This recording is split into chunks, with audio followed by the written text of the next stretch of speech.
नमस्कार दोस्तों, आप सबको पता है एक न्यूज़ आ रही है कल से, मेरे पास भी ईमेल आया है नाडा की तरफ से कि आपके ऊपर 4 साल का बैन लगाया गया है। तो मैं पूरे देशवासियों को भी बताना चाहता हूं कि जो नाडा का व्यवहार है पिछले 13 दिसंबर 2023 को वो मेरे पास आए थे। 15 को मैंने सोशल मीडिया पे एक पोस्ट डाला था कि एक्सपायरी किट लेके वो मेरे पास आए हैं,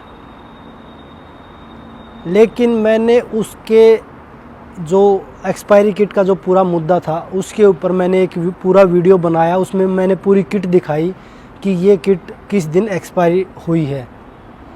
लेकिन उसके बावजूद मैंने नाडा के पास दिसंबर से लेकर मार्च 10 तक 3 से 4 मेल किए कि भाई इस चीज़ का मुझे जवाब चाहिए, इसके ऊपर आपने क्या कार्रवाई की है। और जो डीसीओ मेरे पास उस दिन डोप लेने के लिए आया था वो 3 से 4 बार पहले भी मेरा डोप टेस्ट लेके जा चुका है। और पूरे हरियाणा में वो खुद बता रहा था ये चीज़ें कि पूरे हरियाणा में मैं ही सभी खिलाड़ियों का डोप टेस्ट करने के लिए आता हूँ। लेकिन उसके बावजूद हमारे को कोई भी इन्फॉर्मेशन नहीं दी गई कि भाई आप के ऊपर जो ये चीज़ें हुई हैं, जो ये एक्सपायरी किट का हुआ है, उसका हमें कोई जवाब नहीं दिया गया, आज तक भी नहीं दिया गया है। 2024 मार्च 10 की जो ट्रायल 9-10 की जो ट्रायल थी उसके बारे में मैं आपको बता देता हूं कि जब मार्च में ट्रायल हुई जो ओलंपिक क्वालिफाई के लिए थी, उसमें जब वो बोल रहे हैं, मेरे ऊपर आरोप लगाए हैं नाडा की तरफ से कि बजरंग डोप सैंपल देने से पहले वेन्यू छोड़ के भाग गए, उन्होंने ये बोला है। लेकिन मैं आपको बताना चाहता हूँ कि मेरे पास विद प्रूफ है। मैंने वो कुश्ती के बीच में आए मेरे पास, उसके बाद मेरी एक और कुश्ती थी। रूल के हिसाब से मैं आपको बताऊं तो कुश्ती के बीच में आपके पास कोई भी डोप लेने के लिए नहीं आ सकता। कुश्ती ख़त्म होने के बाद आपका टूर्नामेंट ख़त्म हो गया या आपको उससे बाहर हो गए गेम से, तो आपका डोप सैंपल लेने आ सकते हैं। लेकिन जब वो मेरे पास आए ना तो उन्होंने मेरे को कोई आईडी दिखाई। मैंने उनको बोला कि अभी मेरी एक और बाउट है, उसके बाद आप मेरे से बात करना आके। लेकिन मैं जब उन्होंने सरकारी डॉक्टर बैठता था वहाँ पे, जो सरकार ने अपॉइंट कर रखा, साई द्वारा वहाँ पे बिठा रखा था, मैंने उनसे मेडिकल बनवाया। उसके बाद उसमें टाइम नोट भी है कि भाई किस टाइम मैंने मेडिकल बनवाया और किस टाइम मैंने जो वहाँ पे जो कोचेस बैठे, जो टीम बना रखी थी कि भाई उनको मेडिकल देना है, उनके पास वो मेडिकल दिया। उसके बाद मैंने वेन्यू छोड़ा। उसके बीच में मेरे पास कोई भी नाडा की तरफ से डीसीओ इन्फॉर्मेशन देने या आपका डोप टेस्ट होगा मेरे पास नहीं आया। उसके बाद फिर उन्होंने एक पैनल बनाया, पैनल में मेरी हियरिंग हुई, उस पैनल ने मुझे बाल कर दिया।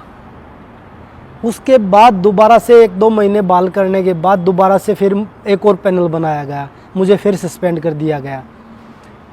उसके बाद मैंने अभी पैनल में जो जवाब दिए, उसके बाद पैनल का कल डिसीजन आया कि आपके ऊपर 4 साल का बैन लगा रहे हैं। लगा नहीं रहे, लगा दिया है। तो मैं पैनल से पहले वो बाल करते हैं, फिर दूसरा पैनल बनाते हैं, उसमें फिर सस्पेंड कर देते हैं, फिर वो बैन लगा देते हैं। तो मैं आपके माध्यम से ये पूछना चाहता हूँ कि क्या ये कसूर महिला खिलाड़ियों के साथ खड़े होने का है कि भाई हम उनके साथ क्यों खड़े हुए। ये पूरा आंदोलन के टाइम से ही चल रहा है। आंदोलन के समय जब हम प्रोटेस्ट कर रहे थे महिला खिलाड़ियों के साथ में, उस समय मेरा 6 बार सैंपल हुआ और मैंने एक बार भी मना नहीं किया। उस समय भी हम टूर्नामेंट नहीं खेल रहे थे। अगर हमारे मन में ये चीज़ें होती तो हम उस समय भी मना कर देते, लेकिन तब भी हमने बोला था कि हमें टारगेट किया जा रहा है सरकार के द्वारा। उसके बाद जब वो एक्सपायरी किट का मामला आया, जब हमने आवाज़ उठाई और वो हमने प्रूफ हो गया, उस सिस्टम से हमारा विश्वास बिल्कुल उठ गया कि जो ये सिस्टम चल रहा है, जब आप इतने बड़े बड़े खिलाड़ियों के साथ ऐसा हरकत कर सकते हैं, ऐसी बेहुदा हरकत कर सकते हैं, तो आपके ऊपर कौन विश्वास करेगा।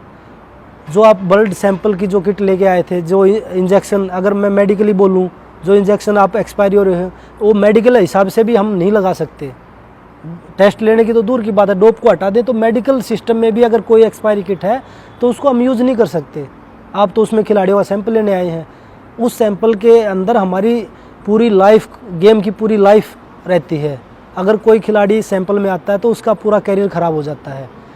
लेकिन मुझे लगता है कि प्रोटेस्ट की वजह से खिलाड़ियों को टारगेट किया जा रहा है, क्योंकि एक दो महिला खिलाड़ियों के पास भी ये चीज़ें आई कि आपके पास डोप वाले आए होंगे।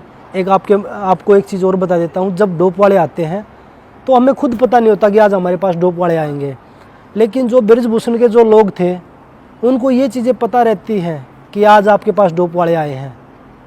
अगर आप इस चीज़ से पीछे नहीं हटोगे तो आप डोप में भी फंस सकते हो। तो ये बड़ी शर्म की बात हमारे देश में कि जो देश की बेटियाँ अपने लिए न्याय मांग रही थी, जो किसान भाई अपने लिए न्याय मांग रहे कि भाई हमें अपनी फसल का न्यूनतम मूल्य दीजिए, उनको न्याय नहीं मिला, उनको लाठी डंडे मिल रहे हैं, उनको रोड पे घसीटा जा रहा है।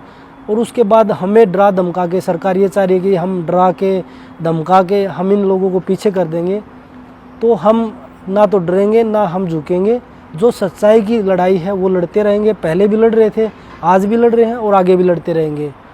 तो ये लड़ाई जो है, आज भी मैं कोर्ट में लड़ रहा हूँ, कल मेरी केस की हियरिंग है कोर्ट में, उसके बाद मैं केस में भी इसको अपील करूँगा, जहाँ पे ये सारे डोप के मामले जो लोग देखते हैं बाहर विदेश में, वहाँ पे भी मैं इसकी अपील करूँगा। मैं लास्ट तक अपनी ये लड़ाई लड़ूंगा, मेरे पास सारे प्रूफ हैं और सब प्रूफ के साथ मैं आगे बढ़ूँगा, क्योंकि हम सच्चाई को दबा सकते हैं, छुपा नहीं सकते, लेकिन वो सच्चाई एक दिन देश के सामने हम ला कर रहेंगे। धन्यवाद।